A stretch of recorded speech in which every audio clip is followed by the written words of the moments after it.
After a heated on-air debate where Jasmine Crockett dismantled his talking points, a hot mic caught Sean Hannity muttering to his producer, "I don't get it.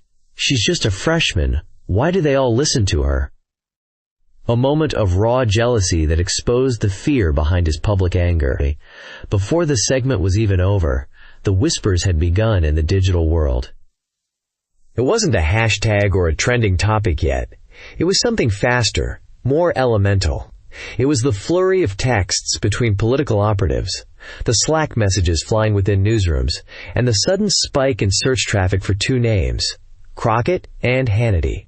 By the time the anonymous clip of Hannity's private frustration hit the internet an hour later, the kindling had already been laid. The muttered question didn't just go viral. It became the lens through which millions of people would re-watch the exchange, transforming a standard cable news spat into a defining cultural moment about power, respect, and the quiet fear of being left behind. 3 days earlier, the storm was just a distant atmospheric pressure, a tension felt only by those paid to notice. Inside a Fox News conference room, Sean Hannity was pacing, his energy too big for the space. He held a printout of cable news viewership metrics, stabbing a finger at a particular chart. "Look at this," he said to his producer, Gavin, a man whose permanent expression was one of bracing for impact. "Every time she's on another network, their numbers get a little bump. Every time she's in a committee hearing, the clips are all over the web within the hour. She's a freshman, Gavin." He said the word like it was a contagious disease. His frustration wasn't about policy. It was about presence. Jasmine Crockett was occupying a space in the public consciousness that Hannity felt belonged to more seasoned, and in his view, more deserving voices. He saw her rapid ascent not as a product of skill or connection, but as a symptom of a broken system that valued novelty over substance. His jealousy was that of a king watching a charismatic newcomer effortlessly win the affection of the court he had spent decades building. "Find a wedge," Hannity commanded Gavin. "I don't care what it is. Find an issue where she's vulnerable, something we can use. I want her on the show. Let's see how she does against a real heavyweight." Gavin, ever the dutiful lieutenant, nodded and made a note. The wedge was his only mission. Roughly 1,500 miles away, in her Dallas district office, Jasmine Crockett was dealing with a problem that had no television cameras and no viewership charts. The air in her office was filled with the scent of sawdust and wood varnish, a smell that clung to the clothes of the man sitting across from her desk. His name was Darnell Finch, a third-generation furniture maker whose calloused hands had spent 30 years shaping oak and maple into family heirlooms. But now, those hands were clasped nervously in his lap. "Congresswoman," he began, his voice raspy with stress, "I don't know what to do. I've always bought my finishing resins from a small supplier in Germany. Best stuff in the world. Makes the wood shine like glass." He explained a new trade regulation, a complex rule written in boardrooms and legislative chambers far from his workshop. It was designed to favor massive American chemical corporations by making it prohibitively expensive to import specialized materials like his. For a corporate giant, the cost was a rounding error. For Darnell Finch, it was a death sentence for his business. "The American stuff. It's just not the same," he said, his pride warring with his desperation. "It peels. It yellows. The big companies that use it, they make disposable furniture. My customers, they buy a table from me to give to their grandchildren. This new rule is forcing me to either use junk or go out of business." Jasmine Crockett listened, her focus absolute. She wasn't thinking about cable news or poll numbers. She was looking at the worn-out creases on Darnell Finch's face, the slight tremor at his hands. She saw her father, her uncles, the men and women who built things with their hands and their integrity. This wasn't an abstract policy debate for her. It was about a man's life's work being threatened by a rule that benefited the powerful at the expense of the principled. "Mr. Finch," she said, her voice soft but firm, "thank you for coming to me. Let me make some calls. I can't promise a miracle, but I promise you I will find out who is responsible for this, and I will make sure they hear your story." After he left, her chief of staff, Alara Vance, came in.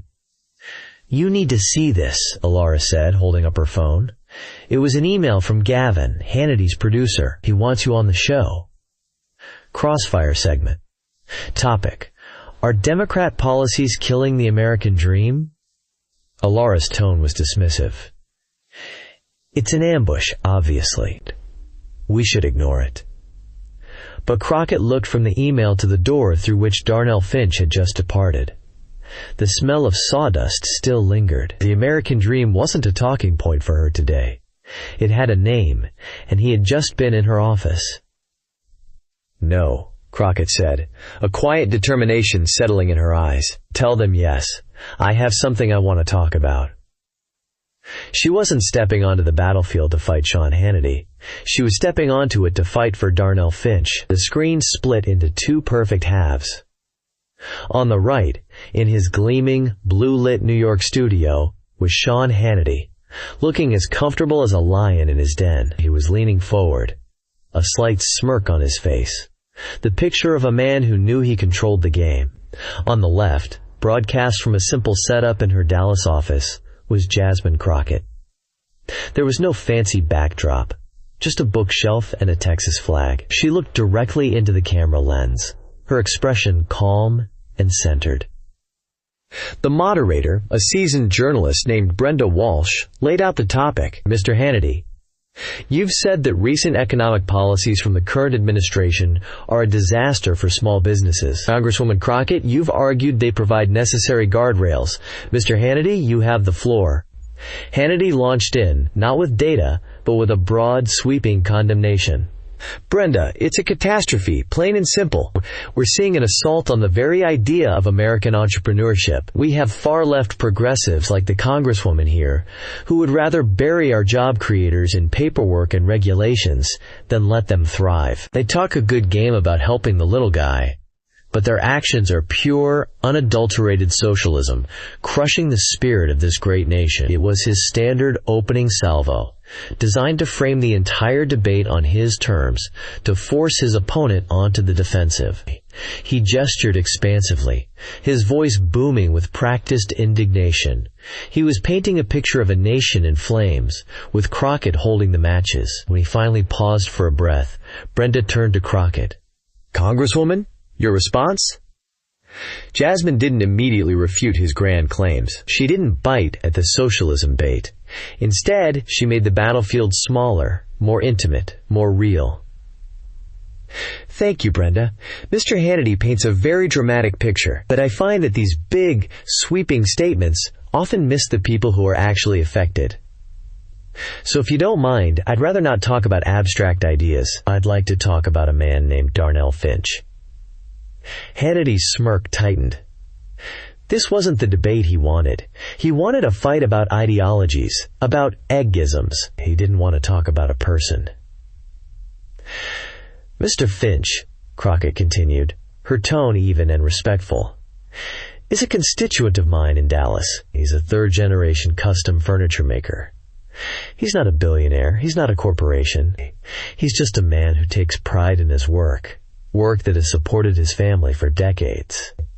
She began to lay out the specifics of the trade regulation, explaining it in the simple, clear terms Darnell had used with her. She talked about the German finishing resin, not as a data point in a trade war, but as the key ingredient to a craftsman's art. This new rule, she explained, which was lobbied for by a handful of massive chemical companies, has made it impossible for Mr. Finch to afford the one material that makes his product special. He's being forced to choose between compromising the quality that his family name is built on or closing his doors forever. Hannity saw the direction this was going. She was taking his grand, abstract battlefield and shrinking it to the size of a single workshop in Texas. He had to interrupt. "With all due respect, Congresswoman," he cut in, his voice dripping with condescension, "we can't base the entire economic policy of the United States on one man's furniture polish. That's a classic liberal tactic. Ignore the big picture, find one sob story, and try to manipulate the emotions of the American people."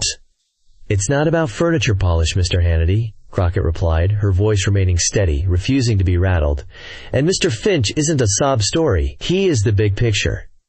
He is a small business owner, the very person you claim to be championing. His problem is a perfect example of how a policy, written in secret to benefit a few powerful corporations, can crush a regular person. Are you saying we shouldn't care about that? The direct question hung in the air. She had taken his attack and turned it back on him. The game was changing. Hannity's face, a carefully constructed mask of confident outrage, began to show cracks. He shifted in his chair, his eyes darting for a moment to his producer off camera. He tried to pivot. This is a distraction. The real issue is the crushing taxes and the out-of-control spending that people like you advocate for. What about the inflation that's hurting every single family in America, Congresswoman? Let's talk about that. He was getting louder, trying to use volume to regain control. I'm happy to talk about the financial pressures on American families, Mr. Hannity, Crockett said, calmly drawing him back in. Mr. Finch is one of those families. He's facing inflation, yes, but this regulation, this specific, targeted rule, is a concrete action that is putting him out of business right now. It's not a theory. It's not a talking point. It's his reality. I have to ask, have you actually spoken to any of the small business owners affected by these rules you so passionately defend? The camera zoomed in slightly on Hannity. A bead of sweat was visible on his temple. He had walked into a trap of his own making. He was the self-proclaimed champion of the working man, but he was being confronted with the story of a real working man, and he had no answer. He had come prepared for a political brawl, a clash of slogans. He was not prepared for a quiet, detailed, and deeply human story. His frustration was becoming palpable.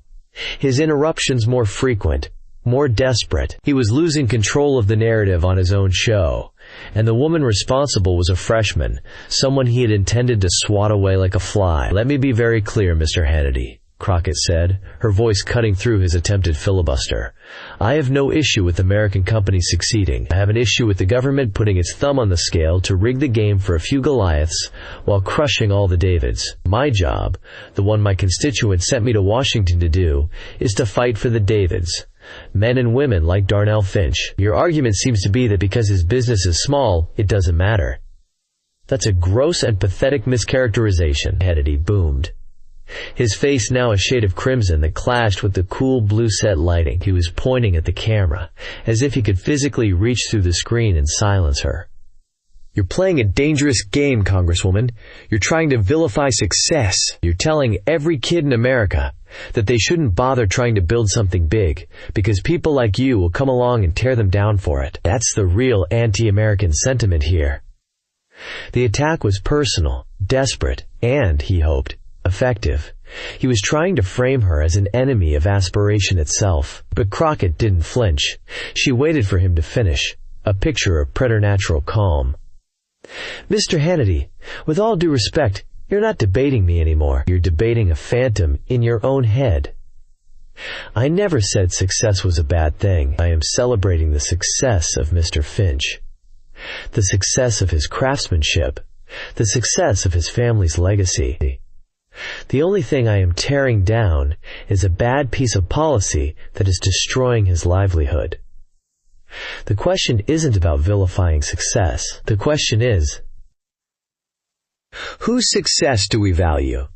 Is it only the success that can afford a team of lobbyists? Or does the success of a man who builds beautiful tables in a small workshop in Dallas count too?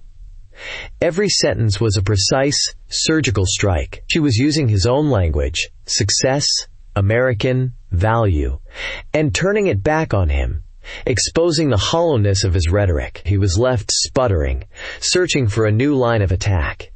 He glanced at the teleprompter, but the words there were for a different fight, an easier one. He was in uncharted territory.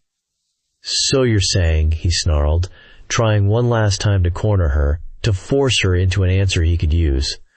Let's boil it down. You would rather help a German company that sells this resin than an American company that employs American workers?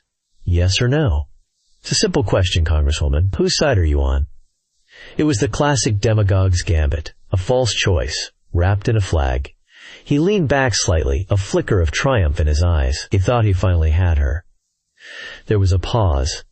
Crockett let the silence hang for a beat, letting his accusation echo. Then, She leaned slightly forward, her eyes locking onto the lens, and she spoke not to Hannity, but to everyone watching. My side, Mr. Hannity, is with the American citizen who is getting a raw deal.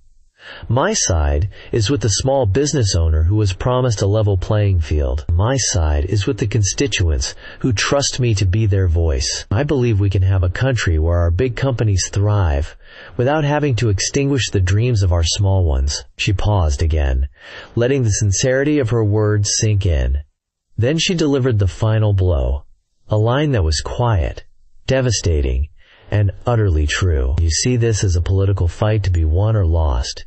You see Mr. Finch as a pawn to be used for a talking point. I see a man's life. Real people's lives are not a game. In Hannity's earpiece, Gavin's voice was frantic. We're going to break. Wrap it up, Sean. 5-4. The moderator, Brenda Walsh, saw her opening. And on that note, we have to leave it there. Congresswoman Jasmine Crockett, Sean Hannity, thank you both. Hannity's face was a frozen mask of fury.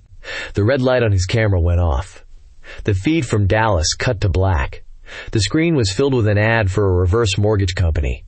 The segment was over, and in Studio G, the silence was deafening for about half a second before Sean Hannity ripped off his microphone and threw it onto the polished desk with a loud clatter. What was that? He yelled, not to anyone in particular, but to the room, to the universe. She just filibustered me on my own show. We had a plan, Gavin. A plan? We were going to talk about inflation.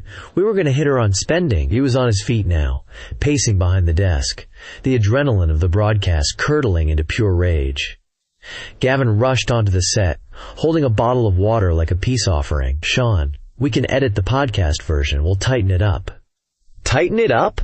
Hannity laughed, a harsh, humorless sound. He stopped pacing and looked at his producer, his eyes blazing. It was then, in that moment of raw, unfiltered frustration, with the commercial break still running and the studio microphones presumably muted, that he spoke the words that would change everything. He lowered his voice to a conspiratorial mutter, a sound not meant for the world, but for an audience of one. I don't get it, he said, shaking his head in genuine, bewildered fury.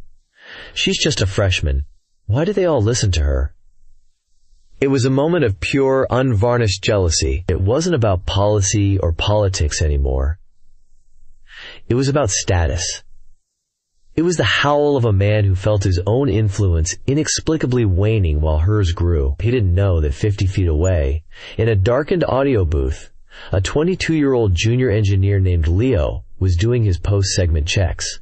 Leo's job was to monitor the raw audio feeds and flag any technical anomalies, a buzz, a hiss, a clipped microphone. He was supposed to be listening for feedback, not confessions. But there it was, on the feed from Hannity's lapel mic, which hadn't been cut off as quickly as the main broadcast feed. A clear, digital recording of Hannity's muttered complaint. Leo's eyes went wide. He rewound the feed, isolating the audio. He played it again. I don't get it. She's just a freshman. Why do they all listen to her? Leo wasn't a political person. He voted, but he didn't follow the day-to-day drama. He just knew that what he was hearing was dynamite. It was the kind of thing you heard about in movies. The secret recording, the career-ending mistake. His heart hammered in his chest. His first instinct was to delete it, to pretend he never heard it. It was safer. But then he thought about the segment he'd just watched. He'd seen Hannity shout and interrupt, and he'd seen the congresswoman calmly refuse to be shouted down. He didn't know anything about trade regulations, but he knew what bullying looked like. An hour later, using a public library computer 2 blocks from his apartment, Leo created a new, anonymous email address, audiotech77@protonmail.com. He composed a short, simple message to a popular, fiercely independent media blogger known for breaking behind-the-scenes stories. The subject line read, Hannity Hotmic. The body of the email was just one sentence. You might find this interesting from today's show. Attached was a 10-second MP3 file. He hit send, closed the browser, and walked out of the library, his hands shaking. The blogger, working from a home office in Chicago, received the email and almost deleted it as spam. But the subject line was intriguing. He downloaded the audio file. He listened once, then a second time. A wide grin spread across his face. He pulled up the broadcast of the Hannity-Crockett debate on YouTube and found the exact moment the segment ended. He synced the hot mic audio with the video of Hannity's furious face as the show cut to commercial. It was a perfect match. He spent 5 minutes writing a short post under the headline, "Leaked Audio, Sean Hannity's Jealous Meltdown After Jasmine Crockett Debate." He embedded the audio clip and a link to the full segment, and then he hit publish. The internet did the rest. The blog post didn't just get traffic. It triggered a digital tsunami. The link was shared on Twitter, now X, on Facebook, on Reddit. It was picked up by mainstream political reporters, by rival news networks, by late-night talk show hosts. The story wasn't just about a hot mic anymore. The leaked audio provided the internal monologue to the external drama. Suddenly, everyone was re-watching the debate. But this time, they had a key. They weren't just watching a political argument. They were watching a powerful man's ego crumble in real time. With the proof of his jealousy now laid bare for all to hear, his anger was no longer righteous. It was pathetic. His interruptions were no longer aggressive. They were desperate. Back in Dallas, Jasmine Crockett was thanking the members of her small staff who had stayed late to watch the segment with her. She felt good about it. She had told Darnell Finch's story. She had held her ground. For her, it was a small victory for her constituent. She was sitting at her desk, about to call her mother, when her phone, which had been silent, buzzed with a notification. Then it buzzed again. And again. Laura Vance, her chief of staff, was staring at her own laptop, her mouth slightly agape. A constant, vibrating hum filled the quiet office as both of their phones began to light up with alerts from news apps, social media tags, and a flood of incoming emails. "Jasmine," Alara said, her voice a mixture of shock and awe. "You need to see this." She turned her laptop around. On the screen was the blogger's post, with the little audio player and the headline emblazoned in bold type. Jasmine pressed play. The tinny sound of Sean Hannity's voice filled her office, a ghostly echo of the fury she had just faced, now laced with a raw, undeniable envy. "I don't get it. She's just a freshman. Why do they all listen to her?" Jasmine Crockett stared at the laptop screen as the sound of Sean Hannity's voice, small and tinny through the speakers, faded into the digital ether. The words hung in the air of her Dallas office, more potent than anything he had yelled during the broadcast. It was a confession, a raw admission of insecurity from a man who projected nothing but absolute certainty. Alara looked at her, her eyes wide. "They're calling it the Hannity meltdown," she said, reading from a live blog. "Every major outlet has picked it up. The clip of you and the audio of him, they're everywhere." The buzzing of their phones was no longer a series of distinct notifications, but a constant, low-grade hum. The sound of the internet reaching out and grabbing hold of them. For a moment, there was a sense of exhilaration, the dizzying feeling of having not just won an argument, but of having fundamentally altered the narrative. But the digital tide that carries you can also be the one that drowns you. The initial wave of praise and supportive messages was quickly followed by a darker current. As Hannity's millions of loyal viewers absorbed the news, their shock curdled into a furious, defensive rage. The floodgates opened. Alara, setting up a filter on the main congressional email account, saw the subject line scrolling past in a sickening cascade. "You think you're so smart, traitor. Watch your back in Dallas." They were filled with racist caricatures, threats of violence that were both specific and terrifyingly vague, and a level of vitriol that seemed impossible for a simple policy debate to have unleashed. The attacks weren't just about the argument anymore. They were about her existence, her right to be in that chair, on that screen, holding that power. Alara's face hardened, her earlier excitement replaced by a grim, protective resolve. "I'm turning off the public comment portals," she announced, her fingers flying across her keyboard. "We'll divert everything through a screened inbox. I want you to log out of your socials for the night. Let us handle this." Jasmine nodded, but she felt a profound weariness settle deep in her bones. The adrenaline from the confrontation was gone, leaving behind a hollow ache. Each of those hateful messages, even the ones she didn't read, was a tiny weight, and she could feel them accumulating, pressing down on her. She had walked into that interview to give a voice to one man, Darnell Finch, and in doing so, had become a vessel for the hopes and the hatred of millions. It was a heavy burden to carry.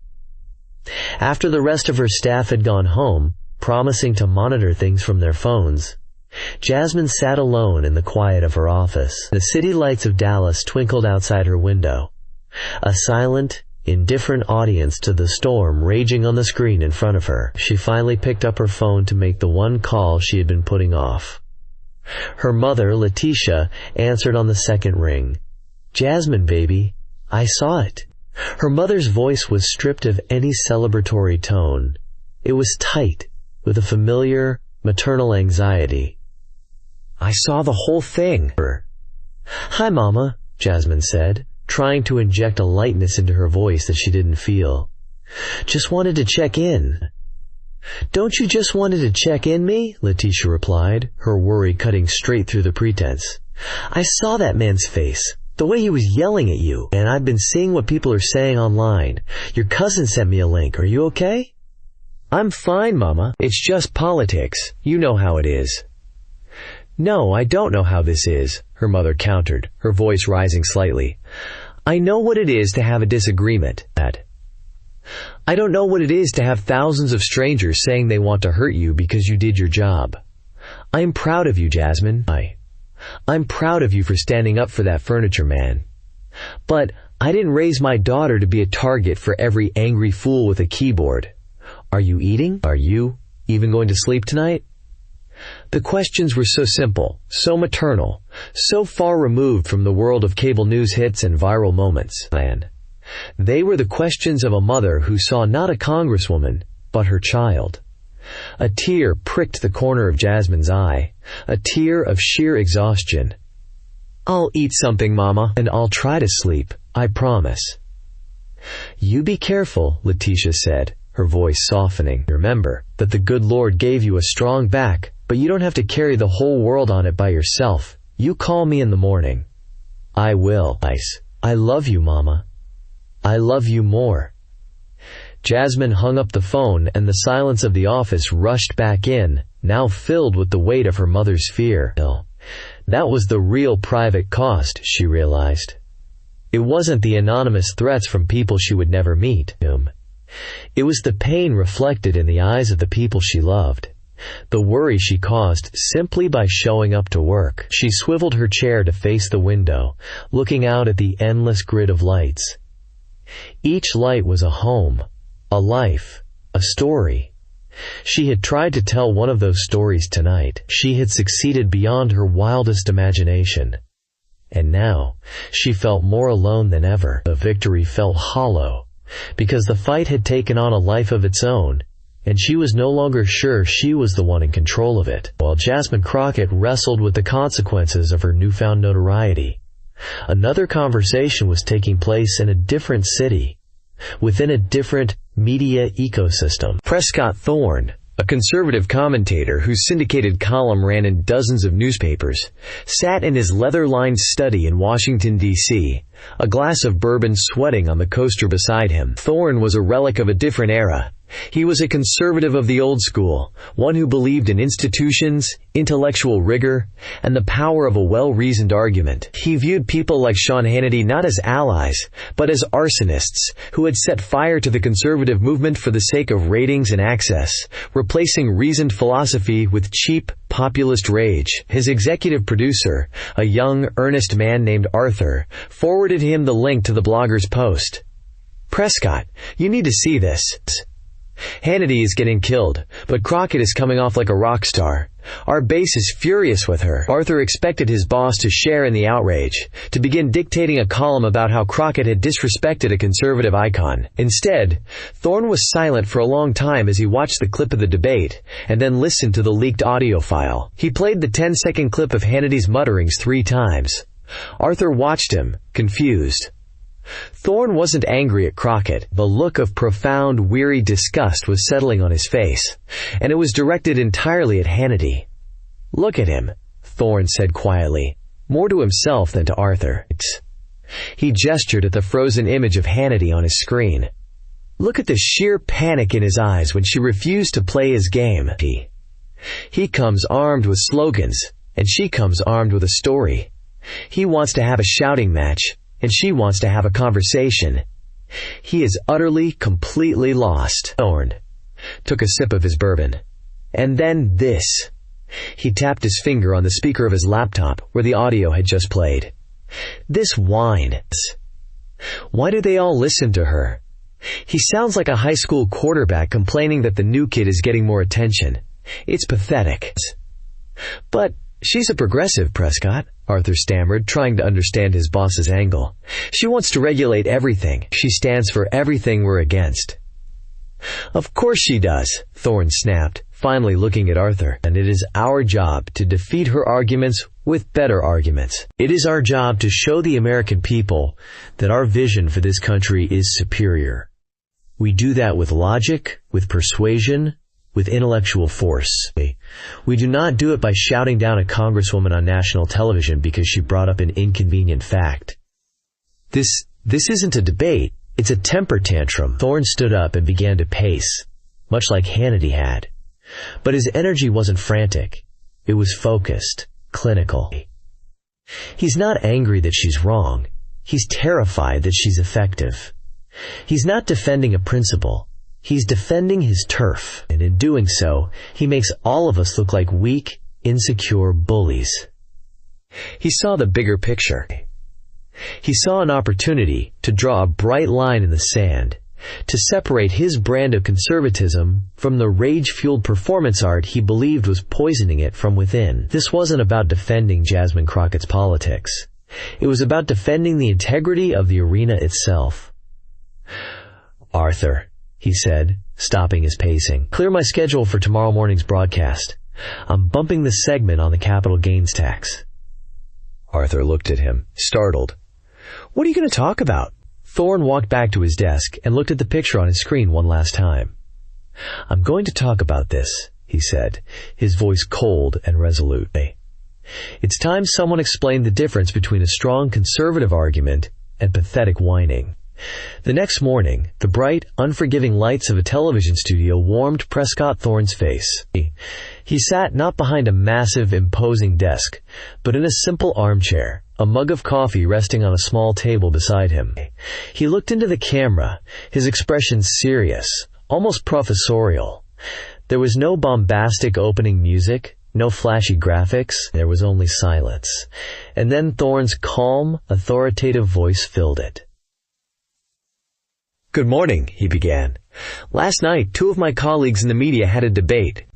A Republican commentator and a Democratic congresswoman. By now you have likely seen the clips. You have almost certainly heard the audio that was leaked afterwards. The easy story, the one you will be told repeatedly, is that this was a simple political victory for one side and a defeat for the other. I am here this morning to suggest that this narrative is both lazy and dangerous." He paused, letting the weight of his words settle. "I am a conservative. I have spent 30 years of my life arguing for conservative principles. Limited government, fiscal responsibility, and a strong free market. I fundamentally disagree with Congresswoman Crockett on nearly every significant policy issue.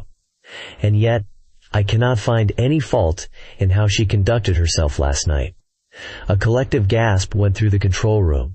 Arthur, his producer, stared at the monitor, his jaw slack. "What Congresswoman Crockett did," Thorne continued, his voice steady, "was the very essence of representation. She brought the specific, tangible problem of a specific, tangible constituent to the national stage. She told the story of a man whose livelihood is being threatened by a government regulation.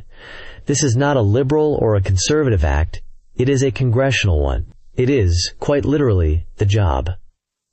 He then turned his attention to Hannity, and his tone shifted from analytical to surgical. The response she received, however, was not one of engagement or counter-argument. It was a barrage of interruptions, baseless accusations, and loud, empty slogans. When a representative of any party brings a real-world example of government impact, the correct response is not to scream socialism at them. The correct response is to engage with the facts of the case. To argue that the regulation, while harmful to that one man, is beneficial to the whole. To present a superior logic. What we saw last night was not the strength of conviction, it was the brittleness of ego. He leaned forward slightly. And the words spoken when the lights were off? The frustrated, jealous complaint of, why do they listen to her? That single question tells you everything you need to know. It reveals that the objective was not to win an argument, but to maintain a position in a hierarchy. It was a confession that the other side had a voice that was proving effective, and the only response left was to try and silence it. That is not conservatism. It is cowardice. If we as conservatives cannot defeat our opponent's ideas with better ideas in a fair and open debate, then we deserve to lose. He leaned back, his point made. We are better than this. We have to be. Prescott Thorne's monologue detonated in the political landscape with the force of a tectonic shift. It shattered the simple left versus right frame. Suddenly, the story was on the front page of every major newspaper and the lead on every cable news show. But the headline had changed. It was now about the soul of conservatism, a media civil war, a reckoning for rage-bait televisions. Thorne's intervention gave cover to dozens of other commentators, politicians, and voters on the right who were tired of the performative anger but were afraid to say so. They could now praise Crockett's composure and criticize Hannity's meltdown without being branded as traitors to the cause. The entire public square had been reconfigured, and in that new space, Jasmine Crockett found her footing. Her chief of staff, Alara, was deluged with invitations from every talk show and podcast imaginable. They all wanted her to take a victory lap, to gloat, to spike the football. Alara brought the list to Jasmine. "The world is yours," she said. "What do you want to do?" Jasmine looked at the list, then set it aside. "Get me Brenda Walsh," she said. "Just her. And book the community hall at the Martin Luther King Jr. Center in the district." "I want to talk to her there." She didn't want a hostile studio, or even a friendly one. She wanted neutral ground, a place that belonged to the people she served. 2 days later, she sat opposite Brenda Walsh again. There were no split screens, no fancy graphics, just 2 chairs in the middle of a community hall. Brenda started with the question everyone wanted to hear. "Congresswoman, since we last spoke, a lot has happened. The name Sean Hannity is on everyone's lips. A recording was leaked. What is your reaction to his now famous off-air comments?" Jasmine gave a small, polite smile and shook her head. "Honestly, Brenda, I don't have one. What a commentator says to his producer off-air is between him and his producer. It's not relevant to me." Brenda was taken aback. This wasn't the answer she, or anyone, expected. "But he was talking about you," she pressed. "He sounded, for lack of a better word, jealous of your influence." "That may be," Jasmine said calmly, "but his feelings are not my concern. My concern is the man whose story started this whole conversation." The discussion last night was never supposed to be about me or Mr. Hannity. It was about Mr. Darnell Finch. It was about the principle that our government should work for everyone, not just the well-connected. That's the only conversation I'm interested in having. With that single, deft move, she rendered the entire hot mic scandal irrelevant to her purpose. She refused to be defined by her opponent's weakness, she continued, laying out her plan. "This incident has highlighted a serious problem. Mr. Finch is not the only one. There are thousands of small business owners, craftspeople, and entrepreneurs who are being squeezed out by regulations designed to benefit their largest competitors. So my office is introducing the Small Business Fairness Act, a simple piece of legislation that would require a public small business impact review for any new trade regulation. It ensures that the voices of people like Darnell Finch are heard before these rules are written, not after the damage has been done. She had taken a viral moment and forged it into a concrete policy proposal. She had converted outrage into action. She was no longer the subject of the story. She was its author. The final bell at Carter High School in South Dallas rang, and the hallways flooded with the chaotic energy of teenagers released from captivity. In Ms. Albright's senior civics class, Kiana Monroe packed her books slowly. She was a bright student, but quiet, with a deep-seated cynicism about the world of politics she saw on her parents' television. To her, it was a distant, performative game played by loud, angry people who never seemed to agree on anything or solve any actual problems. It felt entirely disconnected from her life.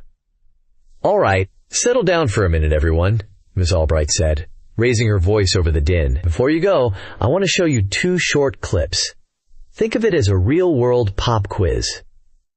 The students groaned but settled back into their seats. The first clip appeared on the smartboard. It was a 60-second supercut from the Hannity-Crockett debate.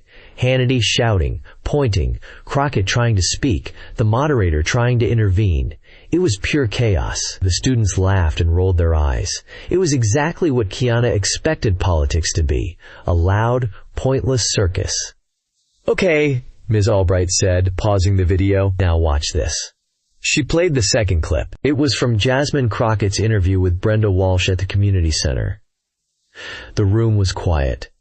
The camera was steady. Kiana watched as the congresswoman calmly refused to take the bait about Sean Hannity, instead steering the conversation back to the furniture maker and the principle of fairness. She watched as Crockett laid out her plan for the new bill. There was no shouting, no finger-pointing, no cheap slogans. There was just a problem, a principle, and a plan. Something shifted inside Kiana. She had seen politicians fight before. She had never seen one so deliberately refuse to fight, not out of weakness, but out of a deeper strength. Crockett wasn't trying to win the news cycle. She was trying to fix a problem.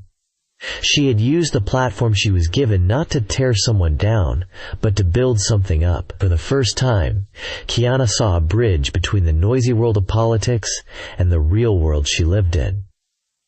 It wasn't about being the loudest person in the room. It was about having the clearest, most important story to tell. The next day, during her lunch break, Kiana walked down a quiet hallway to the faculty offices. Pinned to a bulletin board outside the English department was a flyer she had walked past 100 times without ever really seeing it. It was a sign-up sheet, its corners curled from age. At the top, in bold letters, it read, "Carter High School Debate Team, find your voice." Kiana uncapped a pen. Her handwriting was neat and deliberate as she wrote her name on the next empty line.